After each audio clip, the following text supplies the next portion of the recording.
காதல் வந்து கெடுத்த பின் கவிதைகள் படிக்கிறேன். தோழிகளை தவிர்க்கிறேன், உன்னை தேடி வருகிறேன்.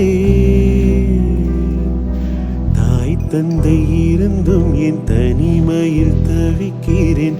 சொந்தமாய் நீ வா, பிழைக்கிறேன்.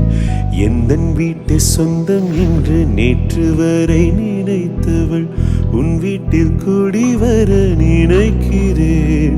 உன்னை காதலித்த கணமே உனக்குள் வந்தேன். கண்ணுக்குள் ஏதோ கண்ணுக்குள் ஏதோ கனவுகள் தட்டி தட்டி திறக்கிறதே. நெஞ்சுக்குள் ஏதோ நெஞ்சுக்குள் ஏதோ காலடி சத்தம்.